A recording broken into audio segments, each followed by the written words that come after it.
দলীয় সিম্বলের উপরে সব ভোট দিয়ে আসে। লোক তো আর শিক্ষাগত যোগ্যতা ওই সময় বিচার হয় না। চেঞ্জ হলে তো সবাই চাই চেঞ্জ, কিন্তু চেঞ্জ কি আর আদৌ হবে? সৃজন ভট্টাচার্য। Obviously Trinamool Congress, obviously. যে আমরা লাস্ট 14-15 বছর ধরে দেখেছি যে অ্যাকচুয়ালি মানুষের উপকার হয়েছে। দেখিনি কোনো দিন, ওই ভোটের আগে প্রচারে এসেছিল, তারপরে জেতার পর কোনো দিনই তাকে দেখিনি, আসতো না। যেই পার্টি আসুক, কেউ যদি গর্বের জন্য ভাবে সেটাই বেটার। বিজেপি সেটা হয়তো কিছুটা হতে পারে চেঞ্জ। এমপিকে পাওয়া সম্ভব না। 2 কোটি লোক 7টা বিধানসভার যে রিপ্রেজেন্টেটিভ তাকে আপনি এক্সপেক্ট করেন না তাকে পাবেন। লোকসভা ইলেকশন যত এগিয়ে আসছে, দলে দলে দেওয়াল লেখান থেকে শুরু করে প্রচারও কিন্তু শুরু হয়ে গেছে। আর আজকে আমরা দাঁড়িয়ে আছি যাদবপুরে। সেই যাদবপুর যাকে একসময় বামেদের ঘাঁটি বলা হতো এবং যা এখন এক কথায় বলতে গেলে তৃণমূলের অধীনে আছে। এবং এবছরের 2024-এর লোকসভা ইলেকশনে তৃণমূল থেকে দাঁড়িয়েছেন সায়নী ঘোষ, সিপিএম থেকে দাঁড়িয়েছেন সৃজন ভট্টাচার্য এবং বিজেপি থেকে দাঁড়িয়েছেন অনির্বাণ গাঙ্গুলি। তবে যাদবপুরের মানুষ কাকে চাইছেন, চলুন তাদের কাছ থেকে জেনে নেব। সৃজন ভট্টাচার্য। সৃজন ভট্টাচার্যকে মানে এর আগে তৃণমূল এসে কি কাজ করেছে না করেছে যার জন্য না, অত কিছু বলতে পারবো না, যাকে ভালো লাগে আমি তার সেই কথাই বলি। আর কি তা আমাদের তো ওখানে এটা সবাই দলীয় সিম্বলের উপরে সব ভোট দিয়ে আসে। লোক তো আর শিক্ষাগত যোগ্যতা ওই সময় বিচার হয় না, লোক দেখেই ভোট হয়। কাকে মনে হচ্ছে তোমরা কাকে চাইছো এবার? এটা আর কাকে কি বলবো, এটা তো চাওয়ার উপর বলার উপরে চাওয়া হয়, চাইলে যে পাওয়া যায় না, আর না চাইলে যে পাবো না সেটাও হয় না, সব কিছুই হয় না। যে কাজ করবে সেই কোন পার্টি আসলে ভালো হবে সেটা তো বোঝা যায় না। যে ভালো কাজ করবে যেই পার্টি আসুক, কেউ যদি গর্বের জন্য ভাবে সেটাই বেটার। কে ভালো আসলে কে ভালো হবে সেটা বলা মুশকিল, তবে মনে হয় তৃণমূলই জিতবে সায়নী। এখন বর্তমান রুলিং পার্টি যেভাবে করছে, তাহলে চেঞ্জ হলে তো সবাই চাই চেঞ্জ, কিন্তু চেঞ্জ কি আর আদৌ হবে? চেঞ্জ মানে কোনটাকে চাইছো? একদিকে সিপিএমও রয়েছে, একদিকে বিজেপিও রয়েছে, কোনটা আসলে মনে হচ্ছে তোমাদের কাজ মানে তোমাদের জন্য ভালো হবে? এটা বলা মুশকিল, কে ভালো কাজ করবে এটা বলা মুশকিল। বর্তমান যা করছে সিপিএম তো এতদিন করে গেল, সেটা বলা যাচ্ছে না যে সে আসলে হয়তো অনেক কিছু করবে। আর বিজেপি আসলে হতে পারে, বিজেপি সেটা হয়তো কিছুটা হতে পারে change. Obviously Trinamool Congress, obviously. যে আমরা লাস্ট 14-15 বছর ধরে দেখেছি যে অ্যাকচুয়ালি মানুষের উপকার হয়েছে। যেগুলো হয়নি সেটা হচ্ছে যে ধরুন কলকাতা লন্ডন হয়নি, এটা তো সত্যি ঘটনা, সম্ভাবনা। কলকাতায় 30 লক্ষ লোক থাকার জন্য তৈরি হয়েছে, এখন থাকে 2.25 কোটি, তো সম্ভব নয়। কিন্তু তাহলেও মানুষের উপকার হয়েছে ওয়েস্ট বেঙ্গলে, এটা মানতেই হবে।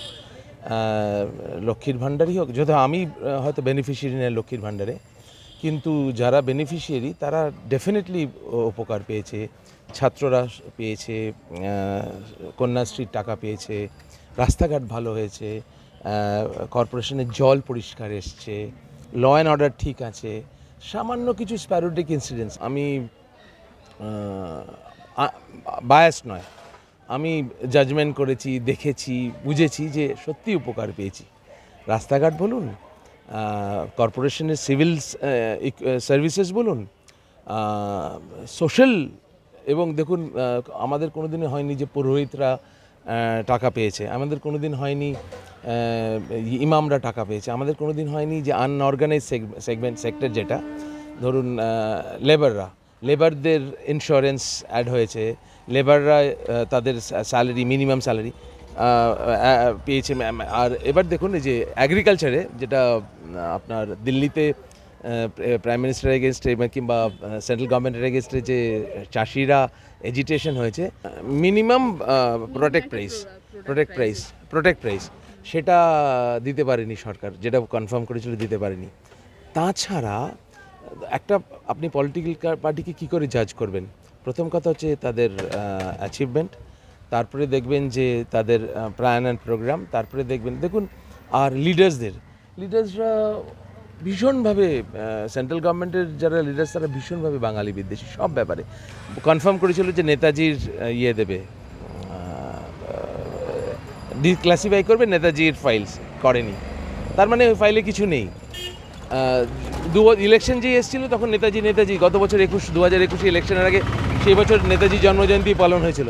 তারপরে দেখলাম যে আর নেতাজির জন্মজয়ন্তী নেই। তার মানে কি নেতাজির প্রতি ভক্তি কমে গেছে? না, তার মানে ওটা লোক দেখানো। মানুষের ইলেকশন যখন আসবে মানুষ নেতাজির প্রতি ভক্তি দেখাবে, সেই থেকে মানুষের সিম্প্যাথি নেবে। 2 বছর 3 বছর ইলেকশনে নেতাজির কোনো ভক্তি নেই। প্রথম বছর যখন ইলেকশন ছিল দুর্গাপুজো করার প্ল্যান করলো, এখন দেখি দুর্গাপুজো নেই। তার মানে ইলেকশনে নেই, দুর্গাপুজো নেই। তো এই আর তাছাড়াও একটা টোটাল কলকাতায় কি হয়, বেসিক্যালি বিজনেস ক্লাস যারা তারা নন বেঙ্গলি। তো এমনিতেই তারা সাধারণ লোক যারা চাকরি করে কাজ করে তাদেরকে ভীষণভাবে হেয় করে, তাদেরকে মিনিমাম প্রাইসও ছেড়ে দিন, মিনিমাম হিউম্যান রাইটসটাই মেনটেন হয় না। এবার যদি ওই সেন্ট্রাল গভর্নমেন্টের যারা রয়েছে তারা যদি ক্ষমতায় আসে, তাহলে তো এই নন বেঙ্গলি বিজনেস ওনাররা তো বাঙালি এমপ্লয়ীদের একদম যাচ্ছাতাইভাবে ব্যবহার করবে, ব্রুটালি। তো আমি কিছুতেই চাই না যে, আমি চাই তৃণমূল কংগ্রেস থাকুক। এমপিকে পাওয়া সম্ভব না। 2 কোটি লোক 7টা বিধানসভার যে রিপ্রেজেন্টেটিভ তাকে আপনি এক্সপেক্ট করেন না তাকে পাবেন। তার কাজ হচ্ছে পার্লামেন্টে গিয়ে পার্টিকে রিপ্রেজেন্ট করা। আপনি দেখুন যে আমাদের যে গ্রাসরুট লেভেলে যারা আছে কর্পোরেশনের মেম্বার্স, তাদের পাচ্ছেন কি না, তাদের ফুলফিল হচ্ছে কিনা। কিন্তু তারপরে বলবো স্টেট গভর্নমেন্ট একটা খুব অন্যায় কাজ করেছে। যেভাবে রাস্তা দোকান দখল করেছে সেটা খুব অন্যায় হয়েছে, খুব বাজেভাবে অন্যায় হয়েছে। এটা আমি অস্বীকার করতে পারবো না। এই গভর্নমেন্টের আন্ডারে যেভাবে ফুটপাথ এবং বাজার দখল হয়েছে বেআইনিভাবে, তার মতন আগে কোনো দিনও হয়নি। দেখুন রাস্তা অর্ধেক দখল করে বসে আছে, এটা আগে কোনো দিন হয়নি। এটা সত্যি হয়নি। এছাড়া সব ভালো হয়েছে, সব ভালো হয়েছে, বেসিক্যালি ভালো হয়েছে। এবং চ্যালেঞ্জ করে ডেটা দিয়ে বোঝানো যাবে যে এই গভর্নমেন্ট ভালো কাজ করেছে, মানতেই হবে।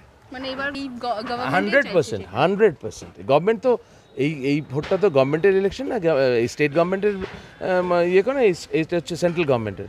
তো সেন্ট্রাল গভর্নমেন্ট আমি চাইছি না বিজেপি আসুক। আমি কোনোদিনই চাইবো না যে ওরকম একটা প্রতিক্রিয়াশীল দল ক্ষমতায় আসুক, কোনোদিন চাইবো না। Thank you. এইটা তো বলা বড় কঠিন প্রশ্ন। এর উত্তরটা বলা, এখন তো বর্তমানে যে রয়েছে জানি তার অনেক কিছু, একজনের তো দোষ গুণ নিয়েই তো বিচার, এরও অনেক দোষ আছে। এখন জানি না যারা আসবে তারা হয়তো এইগুলোকে অতিক্রম করবে, কিন্তু আমরা তো এইভাবেই তো ভেবেছিলাম যে এতদিন যে সিপিএম ছিল তারা চলে যাওয়ার পর আচ্ছা এই দলটাকে আনি, এরা একটু পাল্টাবে। তারপরে দেখা গেল কিছুদিন ঠিক ছিল, তারপরে দেখলাম সেই একই লোক ওইখান থেকে সেইখানে এলো, সেই একইভাবে চলছে, পরিবর্তন কিছুই দেখতে পেলাম না। তো কি মনে হচ্ছে কোন দলটা আসলে একটু কাজ হবে? কারণ এর আগে তো মিমি চক্রবর্তী এখানে ছিলেন, আপনাদের তাকে দেখিনি কোনোদিন। ওই ভোটের আগে প্রচারে এসেছিল, তারপরে জেতার পর কোনোদিনই তাকে দেখিনি, আসতো না। তো অন্য জায়গাটায় যেত হয়তো, এই আপাতত।